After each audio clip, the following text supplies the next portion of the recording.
प्रभु राम देव भगवान अल्लाह खुदा ईश आदि नाम एक ही शक्ति के हैं।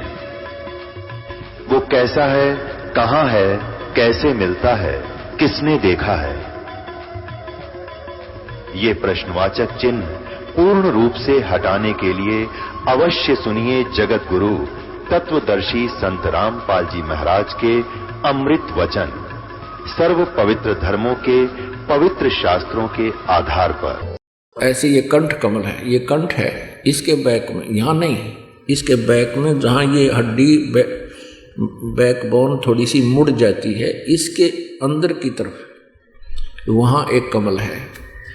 उसका 16 पंखड़ी हैं उस कमल का। और इस प्रकार हमारे शरीर में ये कमल बने हैं। जिस भी ऐसे ये कंठ कमल है, ये कंठ है, इसके बैक में, यहां नहीं, इसके बैक में जहां ये हड्डी बैकबोन थोड़ी सी मुड़ जाती है, इसके अंदर की तरफ वहां एक कमल है। उसका 16 पंखड़ी हैं उस कमल का। और इस प्रकार हमारे शरीर में ये कमल बने हैं। जिस भी किसी क्रिया से, मंत्र हैं इनके जो आपको दे रखे, इन्हीं के मंत्र हैं, ये पूजा नहीं है, ये इनकी साधना है, मजदूरी है। यहाँ से निकलने के लिए ऋणमुक्त होना है। फिर त्रिकुटी कमल है इसके पीछे, यहाँ नहीं है वो, इसका बताया जाता है यहाँ पिछली साइड में है, जहाँ बैकबोन के साथ ऊपर नाड़ी जाती है। उसके बाद फिर एक ब्रह्मलोक को जाता है एक रास्ता, जिसको नाड़ी बोलते हैं, शरीर की नाड़ी है, वैसे वो रास्ता नजर आता है जो समाधिस्थ जीव हो जाता है। तो ये साधक क्या करते हैं, ये समाधिस्थ होने का प्रैक्टिस करते हैं और ये बैठे रहते हैं कई कई वर्षों तक। तो पहले तो निराहार रहने का जो योग्य शरीर को तैयार करने में कई वर्ष लग जाते हैं, 10-12 वर्ष, सब कुछ त्याग कर उसी क्रिया को करते रहें। फिर उसके बाद समाधिस्थ होने की प्रैक्टिस करने में बहुत समय लगता है। फिर समाधिस्थ होता कैसे है कि उसका कोई कमल खुल जाता है, उसका कोई चैनल ऑन हो जाता है और उस चैनल में जो भी प्रोग्राम आ रहा होता है, यानी उसको ये जीव देखता रहता है। तो यहाँ क्या कर रहा है, तभी तो ये बैठा रहता ना, तो 1 मिनट भी ना बैठा जाए इस पर, 10 मिनट ना टिक यो मन पापी, समाधि लान दे। सुमन करते हो आप भगवान का जो सही सिमरन है, आपका कितनी देर टिका है यू। जब वह भागने की तैयारी करता है, 100 बात याद जो आवे है और उठा ले जाओ मन मानो करा की धक्के खुआवे। तो इसमें ना काल को ऑब्जेक्शन, क्योंकि बैठा रहेगा अपना जीवन नष्ट कर लेगा। चाहे तो यहाँ सिनेमा देख लो, फिल्म टेलीविजन पर, और चाहे शरीर में देख लो, दोनों टाइम वेस्ट करने वाली बात है। अब ये क्या कर रहा था, ये मार्कंडेय ऋषि, इसको महास्वर्ग में इसकी समाधि चली गई, इसकी सुरती चली गई, एक अंदर एक दिव्य दृष्टि है और उस दिव्य दृष्टि की ये आध्यात्मिक क्रियाओं से हो जाती है। उस दिव्य दृष्टि की भी रेंज होती है, क्षमता होती है। तो उसकी दिव्य दृष्टि ब्रह्मलोक में पहुंच गई, महास्वर्ग में, वहां महा इंद्र है और वहां और ज्यादा अच्छी खूबसूरत देव और देवियां हैं। तो मार्कंडेय ऋषि वहां पिक्चर देखा था ऊपर ब्रह्मलोक की, और जो ये ओम नाम का जाप करते थे, इससे ब्रह्मलोक प्राप्ति होती है। और वो ये देख लेते हैं कि वहां किसा माल है। अब जिस ऋषि ने वो देख लिया कि वहां इतने सुख हैं, कि ऐसे सुख माने हैं कि नाच गाने बकवास ठाठ अच्छा पोस्ट हो जा, वहाँ देवता बन जा। तो मार्कंडेय ऋषि ने ये कन्फर्म हो गया कि वहाँ ऐसी सुख है और वो प्राप्त होगा इस ओम के नाम से। ओम नाम प्लस में ये हठ योग, ये ऐसे करते रहे। हठ योग से सिद्धियां हो जाती हैं और तप बन जाता है। तप से ये किसी जन्म में राज्य को प्राप्त करते हैं चक्रवर्ती राजा हो जाते हैं, बड़े बड़े प्राइम मिनिस्टर बन जाते हैं, बड़े बड़े अक्षेत्र के। तो काल फिर इनके ऐसी बिरान माटी करे है। और उसको ये था कि फिर मैं जो साधना कर रहा हूँ मैं ब्रह्मलोक में जाऊंगा और वहाँ मुझे ऐसी औरतों के डांस देखने को मिलेंगे, उनका भोग करने को मिलेंगे। तो वो क्या कह रहा है कि उर्वशी ने पूछा कि आपकी समाधि ना जाने कहाँ थी। मार्कंडेय ऋषि कहता है कि मेरी जहाँ समाधि थी वहाँ जो डांस कर रही थी, जो मैं डांस देख रहा था, परमात्मा कहते हैं डिम्ब करें डूंगर चढ़े अंतर्जीनी झूल, जग जाने यो भक्ति करे यो बोवे सूल बबूल। ये सच्चिदानंद घन ब्रह्म की वाणी में है, ये निर्णायक ज्ञान। दुनिया तो सोचो बड़ा साधु को गुणी 1000 वर्ष बैठा है, कहते हैं बोवे सूल बबूल कि वहाँ जो नाच रही थी तेरे जैसी तो उनके साथ साथ बांधी थी, मैं तुझे क्या चाहूं। अब फिर कहा कि तेरे से कोई सुंदर उसने भेज दे। तब उर्वशी ने कहा कि हे मार्कंडेय ऋषि आप मेरे साथ चलो और मैं ही इंद्र की पटरानी हूँ, यानी मुख्य उसकी जो पत्नी, और मुख्य पत्नी सबसे ब्यूटीफुल होती है। यहाँ तो यूँ सांग है पुण्यात्माओं, इन 5 विकारों से कतिग्रस्त हैं ये प्राणी, कभी भी मुक्त नहीं हो सकते, गारा से गारा को धोया नहीं जा सकता। तो वो कहती है कि आप मेरे साथ एक बार स्वर्गलोक में चलो, नहीं तो मुझे वहाँ से दुहाग दिया जाएगा, मुझे मेरी बेइज्जती करेंगे, अन्यों कहेंगे तू हार के आगी, मैं तो उसकी जो है ना चीफ वाइफ हूँ, पटरानी हूँ। अब मार्कंडेय ऋषि बोला कि एक बात बता, तू जब यो इंद्र मरेगा तब तू क्या करेगी। तो वो क्या कहती है कि मैं 14 इंद्र वरूंगी, 14 इंद्र वरूंगी, यानी मेरे पति बनेंगे 14 इंद्र, एक इंद्र का शासनकाल। पुण्यात्माओं ये तत्व ज्ञान है, आपको बताया जा रहा है। जब तक आप ज्ञान से परिचित नहीं होगे आप भक्ति नहीं कर सकते। आप कोई भी आकर 3rd पर्सन जो आपसे थोड़ी सी ज़्यादा बात जानता हो, चतुर व्यक्ति, आपको डगमग कर देगा, आपकी भक्ति और ज्ञान का नाश कर देगा। इसलिए आपको इस ज्ञान से रंगा जा रहा है।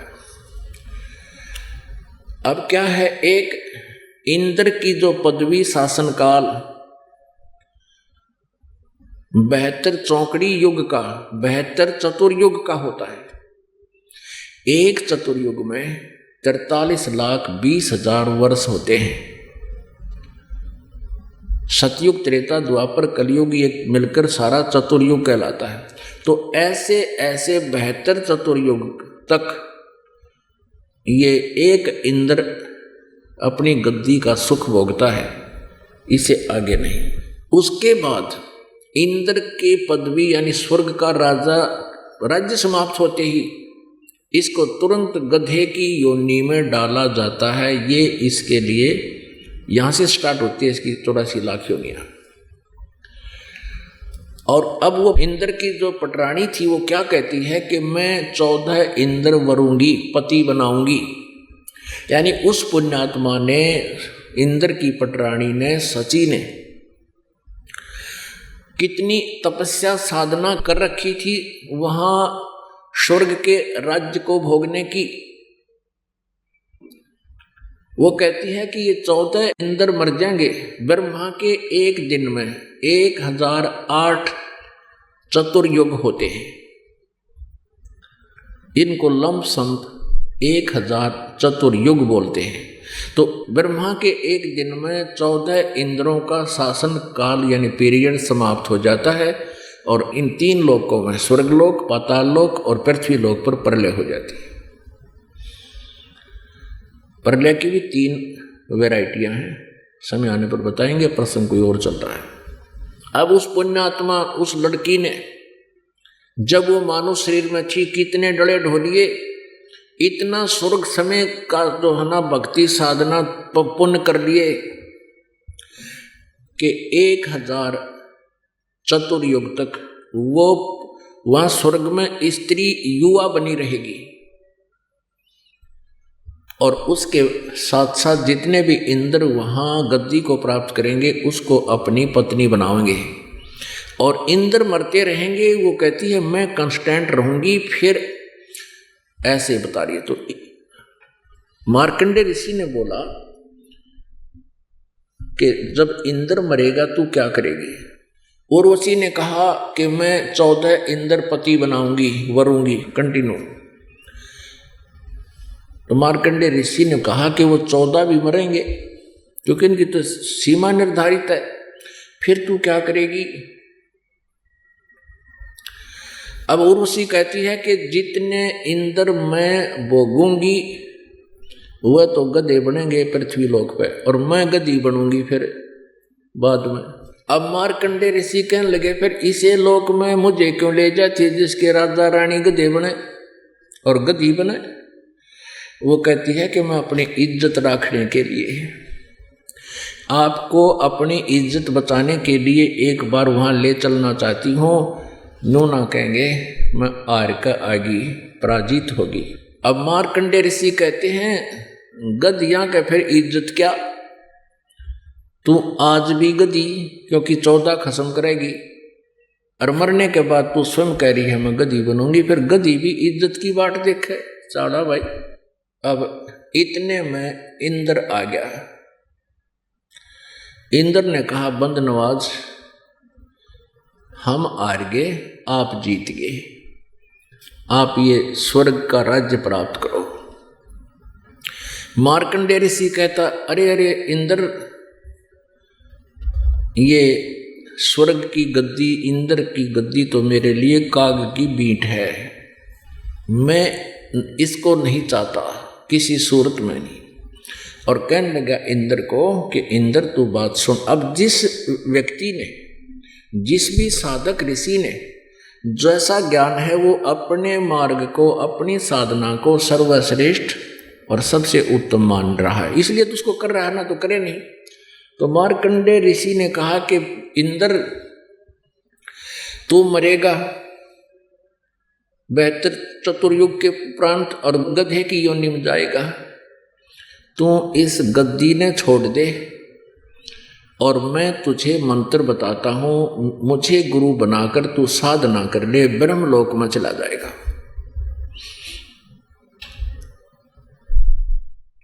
अपनात्माओं गीता जी अध्याय नंबर 8 के श्लोक नंबर 16 में कहा कि ब्रह्मलोक पर्यंत भी ये पुनरावृत्ति में है, वहां गए भी वापस आते, लेकिन उनका समय बहुत ज्यादा होता है।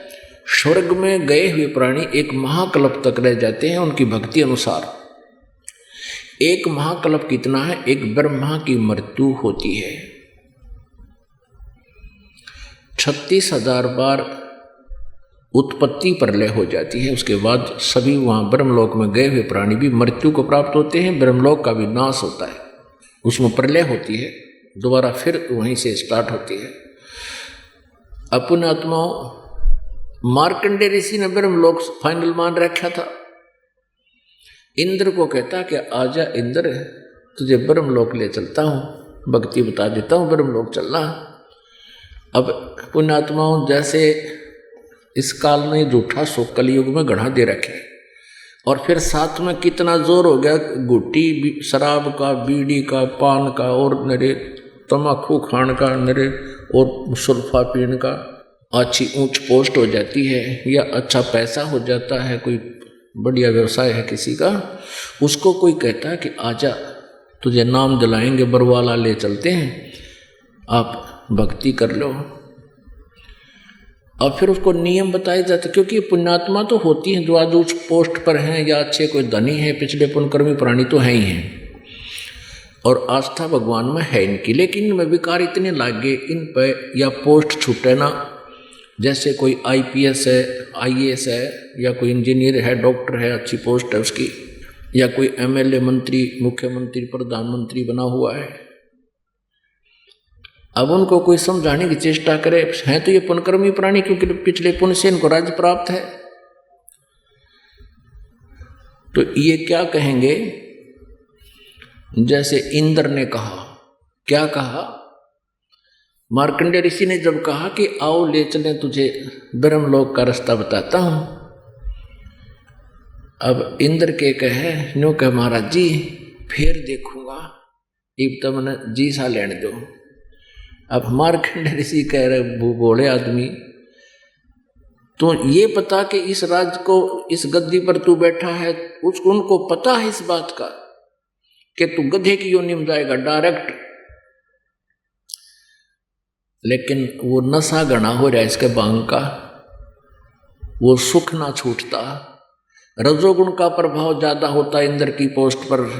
सारे ठाठ पाठ देवता सलूट मारे, ऋषि हाथ जोड़े खड़े रहे इंद्र राजा के सामने। फिर वो क्यों कर छोड़ दे, उसने गधा बनना मंजूर है उनको, वो छोड़ नहीं सकते। नो बोला जी फिर देखूंगा, इब तब ने राज करने दो। मार्कंडेय बोला कुएं में पड़वाई जा, ना मानता मत माने। तो इसी प्रकार आप इन उच्च पोस्ट प्राप्त प्राणियों से जिक्र करके देखना, इन पर ये छूटे को ना। और छोड़ना के है इसमें, बुराई छोड़नी पड़ेगी, बीड़ी शराब मांस तमाकू और अन्य बकवाद। अपना कार्य भी करो, भगवान की भक्ति साथ करो। इस ज्ञान से आपको और न्यारा लुत्फ आएगा, आनंद आएगा। हर तरह व्यवसाय में भी आप हर सर्वेंट से, हर नौकर से एक बहुत प्यार भरा बर्ताव करोगे, भगवान से डर कर रहोगे, पाप नहीं कमाओगे। परमात्मा साथ रहेगा, आपके कार्य को भी सुचारू करेगा। मार्कंडेय ऋषि एक दिन एक चींटियों की कतार को देख रहा था, पंक्ति, कीड़नाल बोल रहे हैं उसने, कीड़ी का नाल, और लाखों इधर भाग रही होती हैं, लाखों इधर भाग रही होती हैं। और उनको बैठा बैठा देख रहा था। इंद्र आ गया। इंद्र ने पूछा कि हे मार्कंडेय ऋषि, आप इनमें क्या निरीक्षण कर रहे हो चींटियों का? तब मार्कंडेय ऋषि ने कहा कि इनमें ये देख रहा हूं कि कौन सी चींटी कितनी बार इंद्र की पदवी पर रह चुकी है। इंद्र कहता है क्या सचमुच ये चींटियां भी कभी इंद्र रही हैं? हाँ। तो क्या देखा आपने? कि मार्कंडेय ऋषि कहता है कि मैंने देखा कि इनमें एक चींटी ऐसी है जो केवल एक बार इंद्र की पदवी पर रही है, और बाकी तो कई बार रह चुके हैं। और फिर भी ना समझ माई गुग्गू के बता के कर दे इस मन का। अपन आत्माओं, परमात्मा कहते हैं अपनी सच्चिदानंद गंधर्व की वाणी में, इंद्र कुबेर ईश की पदवी ब्रह्मा वरुण धर्मराया, विष्णुनाथ के पुर को जाके तू फिर भी उल्टा आया। है असंग जन्म तन मर्त्या होगे, जीवित क्यों न मरे रे, द्वादश मद मैल मठ बोरे, बहुर न दे धरे रे। अब गीता जी अध्याय नंबर 15 के श्लोक 1 से 4 में स्पष्ट किया है कि उल्टे लटके हुए संसार रूपी वृक्ष के सभी जो विभाग बता देगा, तना क्या है, जड़ क्या है, शाखा कौन है, डार कौन है, पत्ते क्या हैं, तो वो तत्वदर्शी संत है। परमेश्वर स्वयं तत्वदर्शी संत की भूमिका करके जाते हैं, वेद भी गवाह है। परमेश्वर कबीर जी ने बताया था कि अक्षर पुरुष एक पेड़ है, निरंजन वा की डार, और तीनों देवा शाखा है, ये पात रूप संसार। तो फिर क्या बताया कि उस तत्वदर्शी संत से ज्ञान प्राप्ति के पश्चात 15वें अध्याय के 4थे श्लोक में कहा कि उसके पश्चात परमेश्वर के उस परम पद की खोज करनी चाहिए, जहां जाने के बाद प्राणी फिर लौटकर कभी संसार में नहीं आता, उसकी कभी जन्म मृत्यु नहीं होती। और जिस परमेश्वर ने सर्व ब्रह्मांडों की रचना की है, गीता ज्ञानदाता कहता है पूरी श्रद्धा से उसी को कहे कि मैं उसकी शरण हूँ और उसकी ही भक्ति करनी चाहिए, और किसी की नहीं। अपनी कोई मना करता है कि मेरी भी नहीं करनी। और 18वें अध्याय के 62वें श्लोक में भी स्पष्ट किया है कि सर्वधर्मान परित्यज्य माम एकम शरणम व्रज। व्रज माने जाना होता है, इन अज्ञानियों ने आना कर रखा है। वो 18वें अध्याय के 66वें श्लोक में, उसमें भी क्लियर है, लेकिन इनका अनुवाद गलत है इसमें।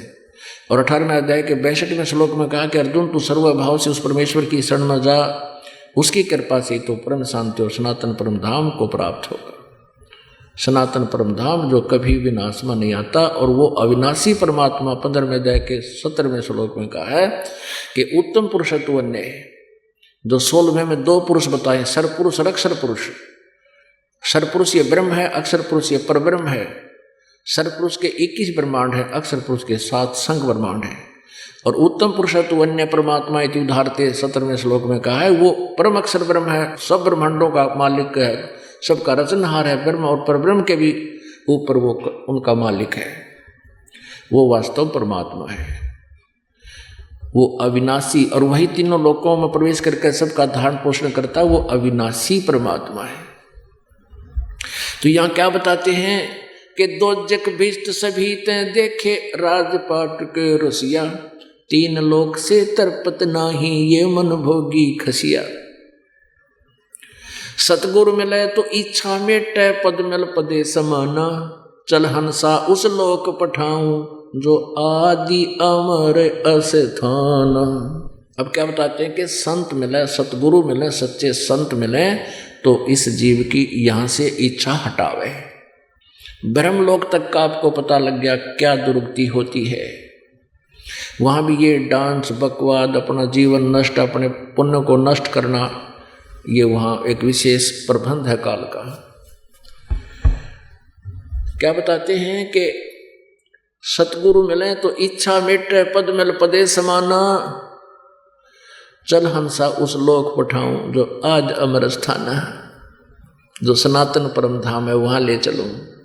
4 मुक्ति जहां चंपी करती माया होरी दासी, दास गरीब अभय पद पर से मिले राम अविनाशी। कहते वहां जाके 4 मुक्तियों का सुख तेरे चरणों में सदा पड़ा रहेगा। जो ब्रह्मलोक में आप सुख देख रहे हो, इससे भी असंख्य गुना सुख आपके चरणों में सतलोक में सदा रहेगा, वो कभी समाप्त नहीं होगा। अपना आत्मा वहां मिले राम अविनाशी, तो ये परमात्म ज्ञान है। सतलोक में चल मेरी सुरता, ए मत ना लावे देरी, साच कहूं ना झूठ रती भर, तू बात मान ले मेरी। प्रथम जाना सत्संग के में, चर्चा सुनना आत्म ज्ञान की, और सुन के सत्संग जागी नहीं तो तू पूछ समान की। प्रथम जाना सत्संग के मां, चर्चा सुनना आत्म ज्ञान की, और सुन के सत्संग जागी नहीं तो तू पूछ समान की। तीर्थ व्रत और पितर पूजा या कोना किसे काम की, लेकर नाम गुरु से भक्ति कर कबीर भगवान की। तीर्थ व्रत ये पितर पूजा कोना किसे काम की, लेकर नाम गुरु से भक्ति कर कबीर भगवान की। मत सुनना इस मन शैतान की, यो चौकस घाल घेरी, साच कहूं ना झूठ रती भर, तू बात मान ले मेरी। काल लोक में कष्ट उठावे, यो कोना तेरा ठिकाना, मात पिता संतान संपत्ति का तो झूठा तनरी ताना। काल लोक में कष्ट उठावे, यो कोना तेरा ठिकाना, मात पिता संतान संपत्ति का तो झूठा तनरी ताना। जाप अजप्पा मिल जावे, जब सुमरण में मन लाना, सार शब्द तेरे काटे बंधन, फिर आकाश से उड़ जाना। जाप अजप्पा सतनाम जो मिल जावे, जाप अजप्पा मिल जावे, तब सुमरण में मन लाना, सार शब्द तेरे काटे बंधन, आकाश से उड़ जाना। तेरे कुटी में आना है सुरता, मत ना भटके बेरी, साच कहूं ना झूठ रती भर, तू बात मान ले मेरी। सतलोक में चल मेरी सुरता, हे मत ना लावे देरी। साच कहूँ ना झूठ रती भर, तू बात मान ले मेरी। तिरकुटी में जा कहे सुरता, वहाँ चारों ओर लखावे। शब्द गुरु वहाँ प्रगट होवे, उससे ब्याह करवावे। तिरकुटी में जा कहे सुरता, वहाँ चारों ओर लखावे। शब्द गुरु वहाँ प्रगट होवे, उससे ब्याह करवावे। नूरी रूप गुरु का होके तेरे आगे आगे जावे। सतलोक में सेज बिछी तेरे चौकस लाड लडावे। जन्म मरण मिट जावे ही सुरता, वो आनंद काया तेरी। साच कहूँ ना झूठ रती भर, तू बात मान ले मेरी। अब इसमें क्या बताया है कि प्रथम जाना सत्संग में, चर्चा सुनना आत्मज्ञान की। आत्मज्ञान का अर्थ है कि तू कौन है, कहाँ से आया था, तेरा उद्देश्य क्या है, आप अपने आप को सोच क्या रहे हो, आपने टारगेट इस जीवन का क्या बना रखा है, इसका उद्देश्य क्या बनाना चाहिए था। तो वो सारी सत्संग में आपको याद दिलाई जाएगी।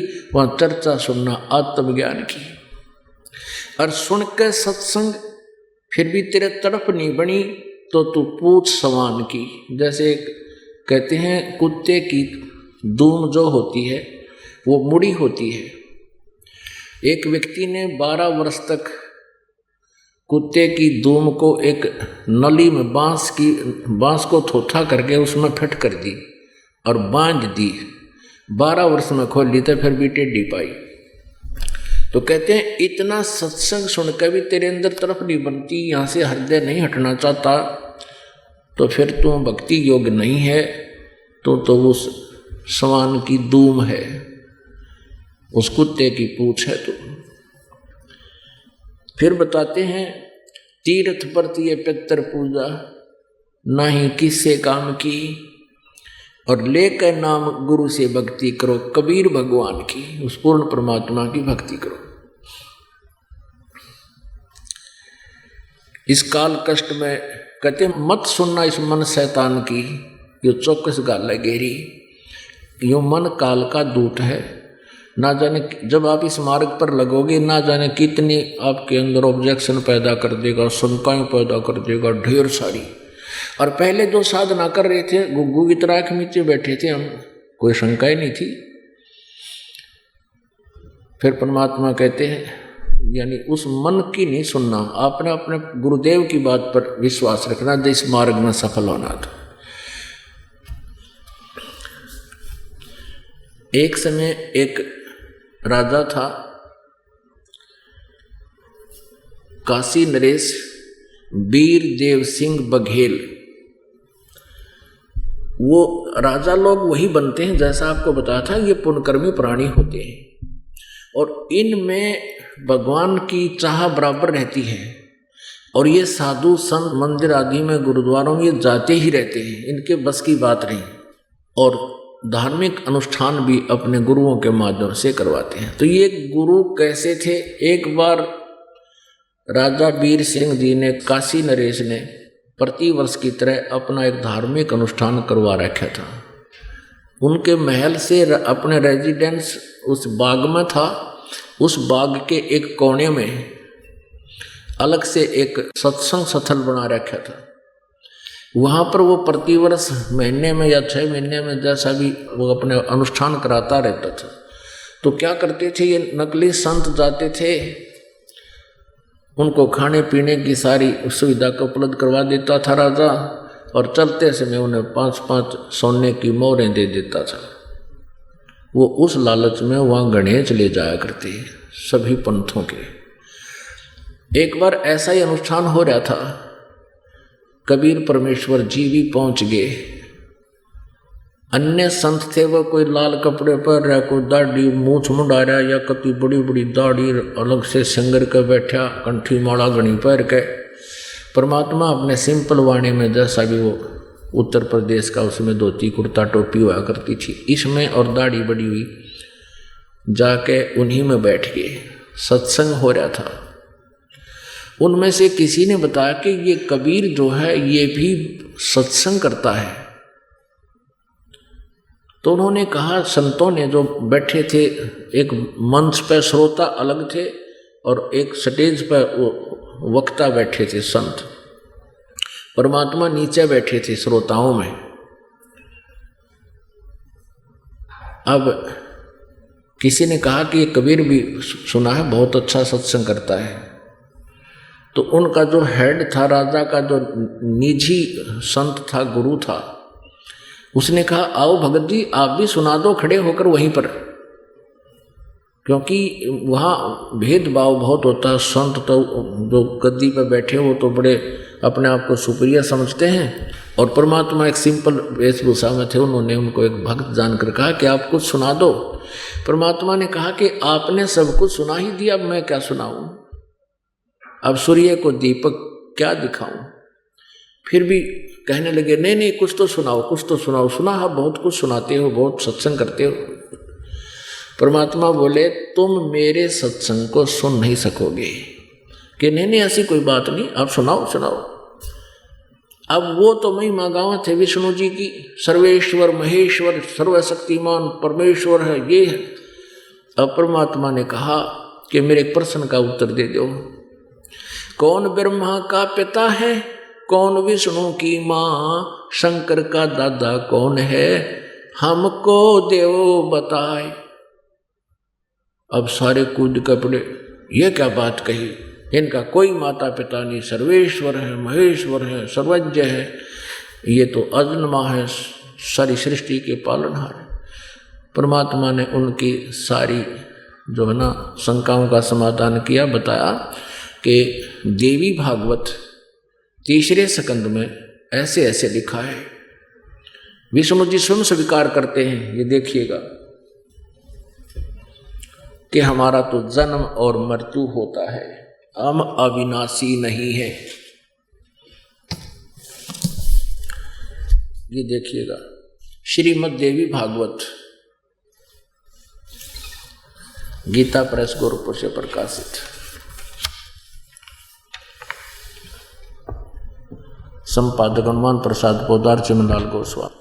ये गीता प्रेस गोरखपुर से प्रकाशित है। ये भी दिखा देते, कंसेप्ट क्लियर कर दें। 123 पृष्ठ पे ये 3 स्कंद।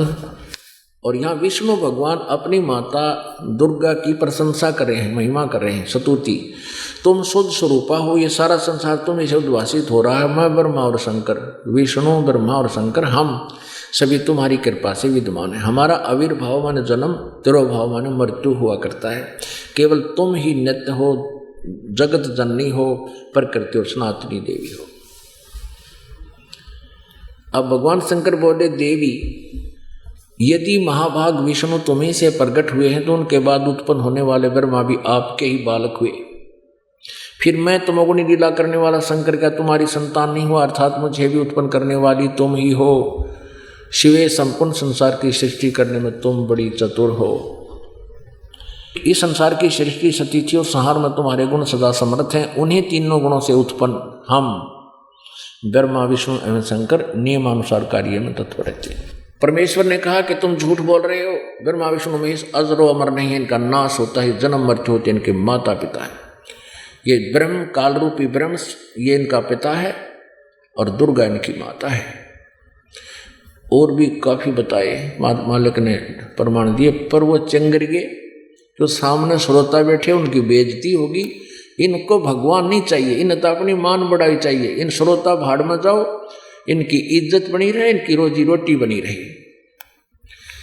और परमात्मा कहते हैं जब ये संत बन गए, संत भक्ति भगवान के लिए ये घर बार त्याग कर या कोई विशेष क्रिया करके ये भगवान की तरफ अग्रसर हुए हैं और ये संत बन गए, औरों को मार्गदर्शन कर रहे हैं, स्वयं ज्ञान नहीं। और इनको ये सच्चा ज्ञान मिल जाता है संतों को, तो ये अगर ये अच्छी आत्मा है तो इन्हें स्वीकार करना चाहिए। लेकिन ये तभी से आग लगी हुई आज तक, ये मरना मंजूर है, इन्हें ये स्वीकार नहीं कर सकते। परमात्मा की वाणी है कि राज्य तजना सहज है, सहज त्रिया का नेह, और मान बढ़ाई ईर्षा दुर्लभ तजना ये। और इनके तजे बिना भगवान के निकट भी नहीं आ सकता। तो सभी चिंगर गए, तने बड़ी बात कही, तू कैसा नास्तिक आ गया है हिंदू धर्म का, तो जो है ना बेइज्जती करता है, हमारे देवताओं के बारे में गलत बोलता है। चिंगर गए। उनमें से एक व्यक्ति गया, संत राजा के पास पहुंचा, राजा से और नमक मिर्च लगा के कहा कि कबीर नाम का कोई व्यक्ति है, हमारे हिंदू धर्म की बेइज्जती करता है, विष्णु जी को नासवान बताता है, हमारी तो नाक काटती। राजन, परमात्मा उधर वार्ता कर रहे थे उनसे। इतने में राजा ने एक पुलिस वाला भेजा लाठी लेकर, अब जाओ कबीर को बुला कर ला। राजा घर पे बैठा है और सांग करवा रहा है बाग में, हुआ उड़ा सत्संग कर। राजा का क्या लाभ हुआ उसको, कहते बैठे सत्संग सुना तो कुछ लाभ हो। ये ऐसे ड्रामेबाजी हो जाती है, अभिमान ये अहम होता है इनमें, हमारी बेइज्जती हो जाएगी सत्संग में जाकर बैठांगे तो। लेकिन पुण्यात्मा ऐसा नहीं करते। तो राजा ने सिपाही भेजा छड़ीदार के ला उसको बुला के। अब छड़ीदार ने यानी उस सैनिक ने कहा जाके कि चलो तुमको राजा बुलाते हैं, तो क्या बकवास कर रहा है। अब परमेश्वर ने कहा कि भाई मैं एक नागरिक हूं, स्वतंत्र, और मुझे तेरे राजा से कुछ लेना देना नहीं है। अगर तेरे राजा को गरज है तो मेरे पास आ जाएगा, और मैं नहीं जाता वहां। अब उस सैनिक ने साथ में वो जो संत आया था लेकर बुला कर लाया था, वो फिर वापस गए। राजा से कहा कि राजन, वो तो यूँ कहे मैं ठेंगे पर रखता हूँ ऐसे राजाओं को, मुझे जरूरत नहीं ऐसे राजाओं की, उसको गरज पड़े तो आ जा। अब राजा ने यह बात कोई कह दे उसका, वो तो फिर अपनी बेइज्जती मान लेता है, और अभिमान बहुत होता है राजा में। 10-20 सैनिक लेकर चला राजा स्वयं। अब परमात्मा कहते हैं सो छल छिद्र मैं करूं अपने जन के काज। जब वो राजा वीरदेव सिंह बघेल रह गया 100 फुट की दूरी पे, 100 फुट की दूरी पर, तब परमात्मा ने अपना आसन जमीन से 1.5 फुट ऊपर कर लिया।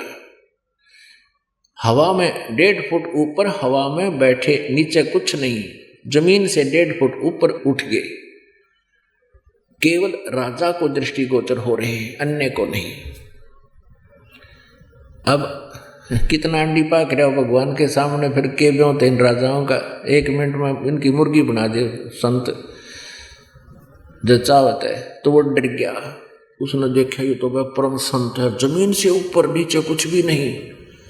गया तो था उनको सोटे मारन, और हाथ जोड़ कर करबद्ध खड़ा हो गया, हे परवरदिगार आपका क्या विवाद है। परमात्मा बोले कि विवाद इनका और मेरा है, आप किस लिए आ गए यहाँ पर। अब कोई जवाब नहीं घबराएगा कि क्योंकि इतनी चमत्कार देखकर कलजा पाट जाए आदमी का। राजा बोला मेरी गलती होगी, इन्होंने बुलाया मुझे। तो परमात्मा बोले ये अज्ञानी बैठे हैं, इनको ज्ञान नहीं है। परमात्मा ने 1 घंटा खड़ा होकर सत्संग करा के सारी हर पहलू पर विचार दिया, तो कौन कहाँ से आया है, परमात्मा की भक्ति बिना तुम्हारा क्या होगा, राज्य पद तभी तक रहेगा जब तक तो तुम्हारे पुण्य हैं, पुण्य क्षीण होने के बाद फिर राजा रसद हो। अब वो पुण्यात्मा थी और कुछ मालिक ने दया कर दी उसके ऊपर, अग्रम अग्रम खत्म कर दी उसकी। हाथ जोड़ के कबीर परमेश्वर को अपने महल में ले गया कि मेरे साथ चलो परवरदिगार। परमात्मा बोले अपने गुरु को भी साथ ले ले जब चलूँगा। अच्छा जी, सबको विदा करवा दिया, उनको जो दक्षिणा दिवानी थी दे दी जाओ, वो तो लालची आ रहे थे, भोजन भंडारा करा दिया उसके गुरु को, और साथ में परमेश्वर दोनों राजा के महल में गए। अब परमात्मा कहते अब सुनो मेरा इसका क्या विवाद था, निकाल तेरी सारी पोथियों को। और राजा के सामने बैठा है, और अगर तू झूठ बोलेगा तो फिर देखना। राजा बोला इसका बक्कल तुरवा दूं जब झूठ बोलेगा तो। अब परमात्मा बताने लगे, खोल शिव पुराण को, रुद्र संहिता अध्याय 5 और से 9 तक पढ़। उसके अंदर क्या लिखा है, काल रूपी ब्रह्म और दुर्गा के योग से विष्णु की उत्पत्ति हुई। वो ब्राह्मण कहता हाँ जी ऐसा ही लिखा हो, पढ़ा संस्कृत। अब उस ब्राह्मण का भी उद्धार हो गया, राजा का भी उद्धार हो गया, दोनों ने परमात्मा से उपदेश लिया। अब ठीक है, नाम ले लिया, भक्ति करते हैं। परमात्मा ने प्रथम मंत्र दे दिया राजा को, और फिर कहा कि फिर आऊँगा, फिर कभी तुम्हें सतनाम दूंगा। अब राजा लोग ठीक है कुछ दिन भक्ति करता रहा, फिर अपना राजकाज करता रहा, और नियम बता रखे थे जीव हिंसा नहीं करना। अब कुछ दिनों के बाद मंत्रियों ने श्रृंगार लिया राजा के, चलो राजा शिकार करने चलते हैं। ब्राह्मणों के गुरु लोग भी कहा करते थे कि अक्षत्रिय यदि शिकार नहीं करेगा तो वो भूजदल बन जाता है। ये दूने क्रम फुड़वाने उनके। तो कबीर परमात्मा पहुंच गए एंड टाइम पे, और उधर से वो मर्यादा भंग करने के लिए तैयार हो गया, घोड़े गाड़े तैयार कर लिए, सब सैन्य अपने 150 व्यक्ति सैनिक साथ कर लिए, और जंगल में 1 हफ्ते के लिए चल पड़े। चलने वाले थे इतने परमेश्वर पहुंच गए कबीर जी, आओ महाराज जी, आओ महाराज जी। वीरदेव सिंह बघेल कहने लगे।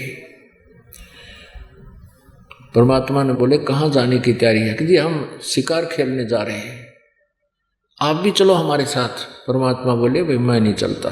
नहीं जी आप चलो, हमारे गुरु हो। भगवान का देख गुरु भी कब हमने, और मैंने कर रखे मरिया जीवन सा नहीं करनी, ये करने की तैयारी कर रहे नालायक। परमात्मा बोले कि मैं आपके साथ चल भी पड़ूंगा तो वहां आपको कोई शिकार नहीं मिलेगा। अब वो समझे कि परमात्मा के कोड वर्डों को। वीरदेव सिंह बघेल कहने लगा नहीं जी ऐसे जंगल में जाएंगे वहां पर बहुत से शिकार हैं। परमात्मा बोले यूनो ऐसे नहीं मानेगा। अच्छा भाई चलो। मालिक के लिए भी हाथी का तैयारी करवा दी, उसके ऊपर बैठा दिए। पहुंच गए वहां जंगल में, शाम तक पहुंचे, सुबह की तैयारी की शिकार के लिए। अब सुबह चल पड़े सैनिक भी और वो भी, कबीर साहब भी साथ में। इतनी दूर चले गए जंगल में जहाँ कोई पानी का स्रोत नहीं था, जल का स्रोत नहीं था, और जो भोजन भंडारा था वो दूर छोड़ आए थे। वह कम से कम 30 किलोमीटर जंगल में चले गए शिकार करते करते। वहाँ शिकार कोई नहीं मिला उनको, ढूंढते ढूंढते खोजते खोजते चले गए। एकदम ऐसी रजा करी मालिक ने, सबको प्यास लगाई और जबरदस्त भूख लगाई। सबके प्राण मुंह को आगे। यदि 10 मिनट में आहार और जल ना मिले तो सारे मरे, राजा भी खत्म हुए। जल थोड़ा बहुत साथ ले गए तो पी प्या लिया था। अब राजा ने कहा भी आसपास खोजो, कोई जल हो, कोई बाग हो, कहीं कोई फल आहार मिले। सब जाकर घूम आए, कहीं कुछ नहीं मिला।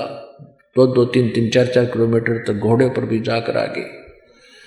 अब सब चिंतित हुए, बहुत बुरा बनेगा, अब क्या होगा। परमात्मा ने कहा कि चिंता ना करो, ये ऊपर पहाड़ी नजर आती है ना, वहां देख कर आओ। अब राजा और साथ में 1-2 मंत्री और थे, वो कहने लगे नहीं वहां क्या मिलेगा, जब समतल क्षेत्र में नहीं मिला, पहाड़ पर क्या हो सकता है महाराज। परमात्मा चुप हो गए। एक और समझदार सा मंत्री था, वो कहने लगा भाई संत जो बात कहा करें कुछ गौर करनी चाहिए।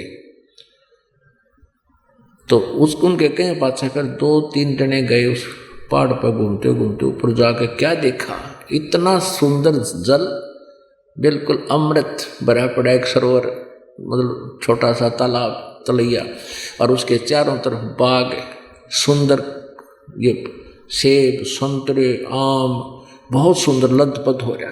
उन्होंने आवाज लगाई कि आ जाओ आ जाओ, बहुत सुंदर स्थान है, जल भी है आहार भी है। अब सभी पहुंच गए ऊपर, देखा सचमुच यहाँ तो एक अलग से दुनिया है, अलग से परमात्मा कुदरत का खेल देखो भाई। ये कह रहे सब ने जल पिया, फल आहार किया। वहाँ से प्रस्थान करने लगे तो सभी ने फल तोड़ के और अपने जेबों में ठोक लिया, चल पड़े।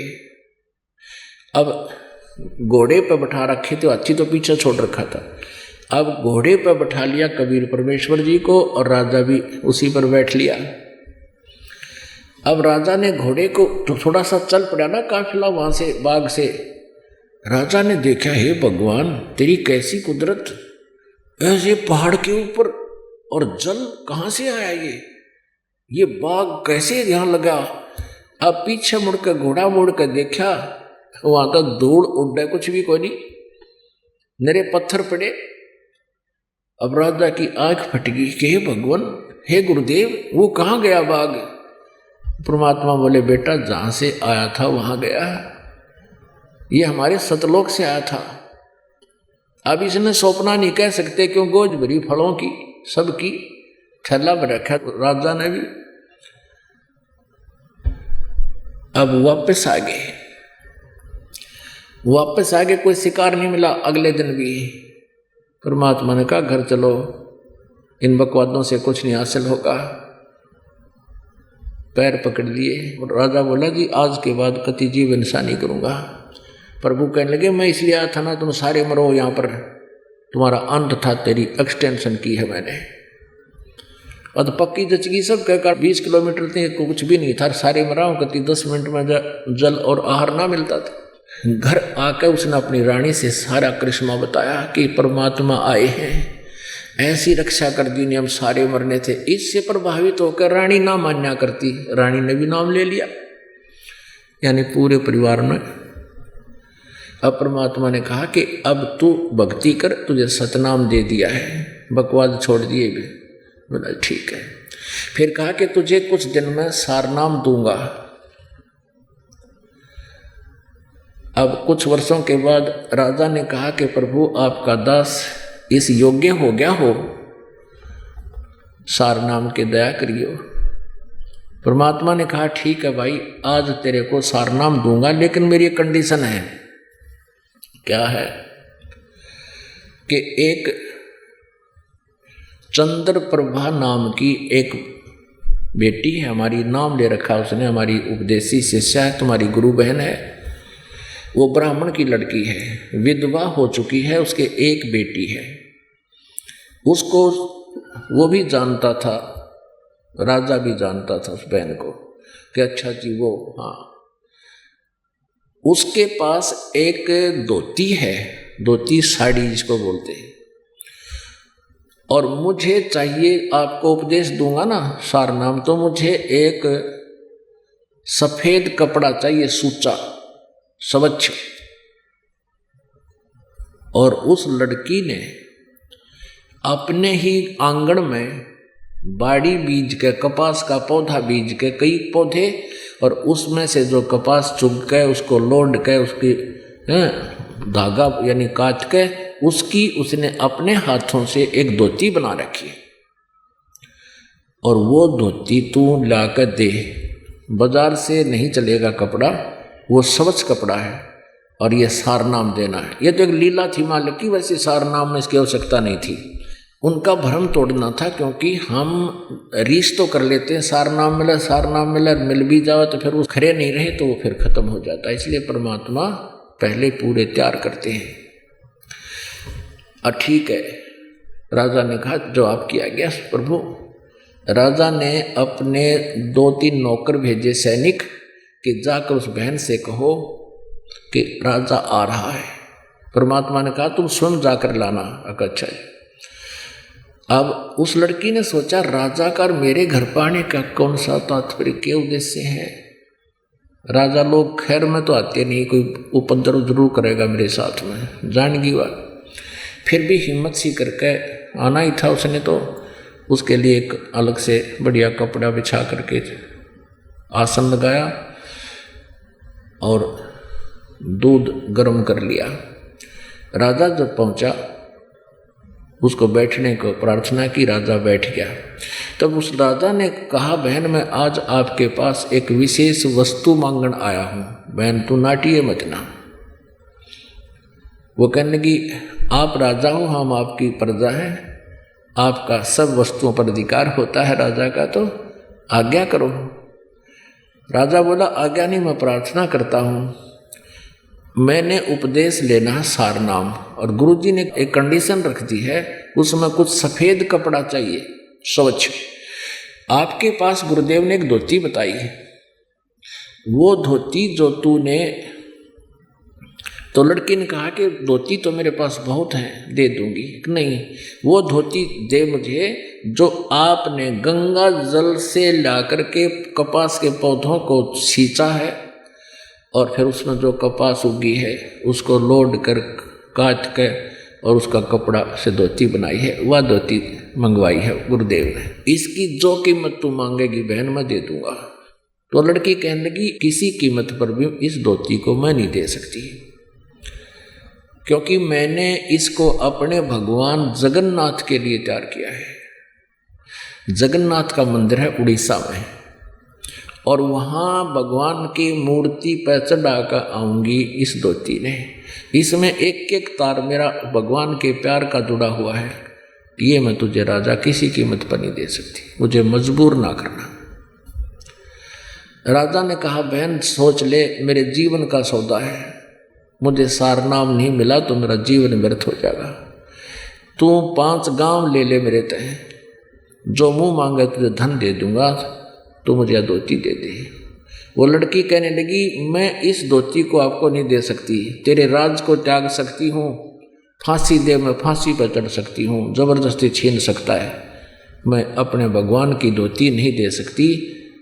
उसने कहा गुरुदेव ने कहा, किसी ने कहा? वो लड़की कहती है नहीं, मैं अपने भगवान वाली वस्तु को नहीं दे सकती। अब राजा क्योंकि भगवान से डरने वाला था, मालिक का ज्ञान सुन रखा था ना, उसका 2 मारो जूतर उठा लेता था, ऐसे चलना नहीं था।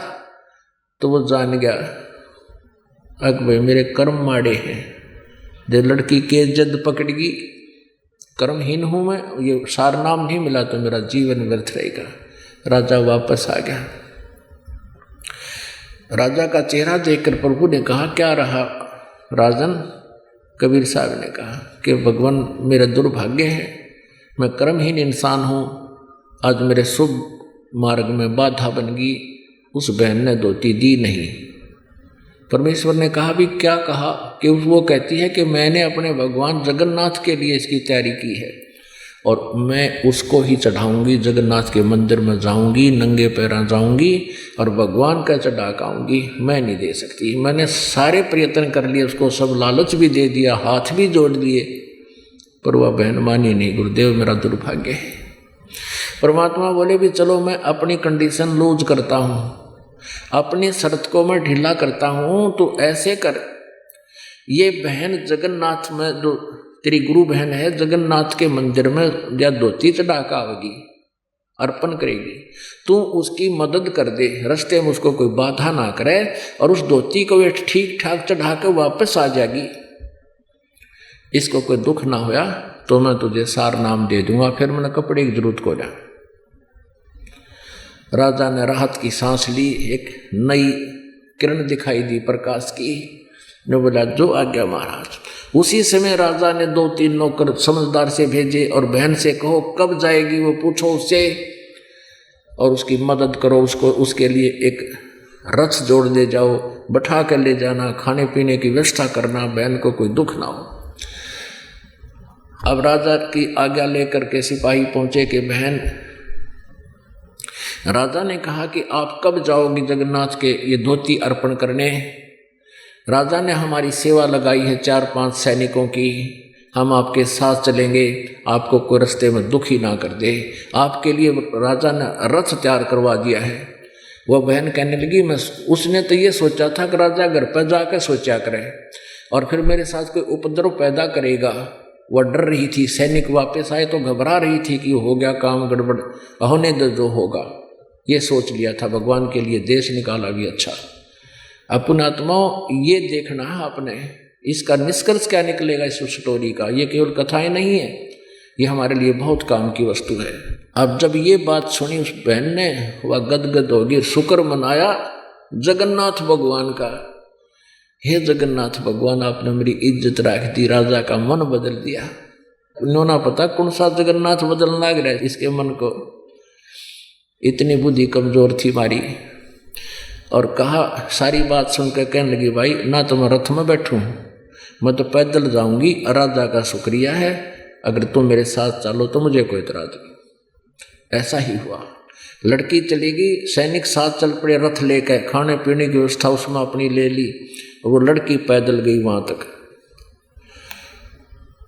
अब शाम में पहुंचे, सुबह नहा धोकर उस बहन ने वह अपनी जो धोती हाथ से बना रखी थी वो चादर लेकर भगवान जगन्नाथ के मंदिर में मूर्ति के चरणों में रखना चाहिए, रखते ही और कहा कि इस दासी की तुच्छ भेंट स्वीकार करना जगन्नाथ।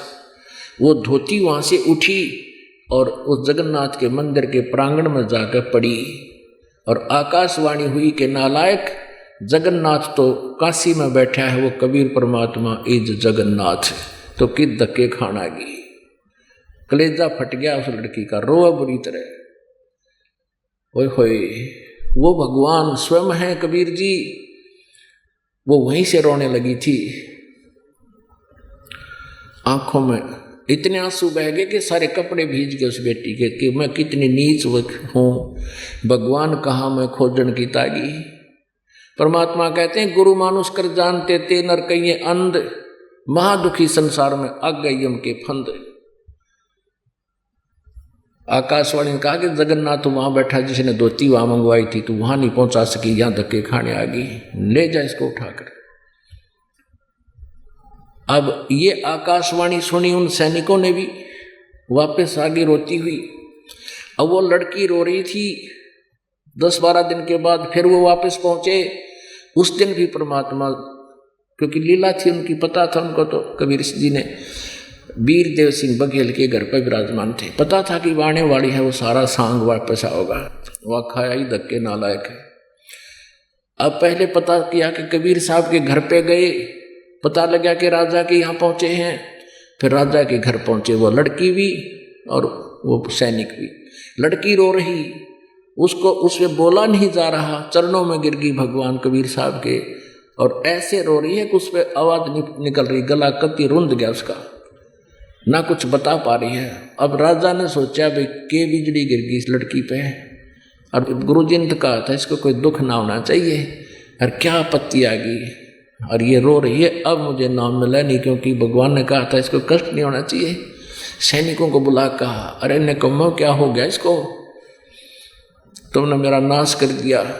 तो वो कहने लगे, जी कुछ नहीं हुआ, सारी कहानी से परिचित कराया और कहा जी वहाँ इसने जब धोती चढ़ाई तो वो धोती वहाँ से उठकर बाहर गिर गई, और कहा आकाशवाणी की कि जगन्नाथ तो वहाँ बैठा है कबीर, वो जगन्नाथ है, सारी सृष्टि का मालिक है, तू कहाँ धक्के खाना गई, वहाँ उसने जगन्नाथ ने खुद मांगी, वहाँ तो तू दे नहीं सकी, और उसी को अर्पण कर। वह धोती भी साथ सिर पर ले रही वो लड़की, और तब तेरा कल्याण होगा। अब दोनों का एक तीर से 2 शिकार किए परमात्मा ने। न उस वीरदेव सिंह का विश्वास था कि कबीर इज गॉड, और न उस नालायक का विश्वास था कि कबीर इज गॉड। गुरु बना रखा, लेकिन भगवान वो पत्थर मान रखा था वो जगन्नाथ का। अब दोनों का हृदय साफ हुआ, परमात्मा के चरणों में गिर गए। परमात्मा ने कहा प्रथम नाम दोबारा लो, द्वितीय दोबारा लो, फिर भक्ति करो जब सार नाम दूंगा। बोलो सतगुरुदेव। तो पुणात्माओं कहते हैं, गुरु गोविंद कर जानियो रहियो शब्द समा, मिले तो डंडवत बंदगी नहीं पल पल ध्यान लगावे। बोलो सतगुरुदेव। सत सत।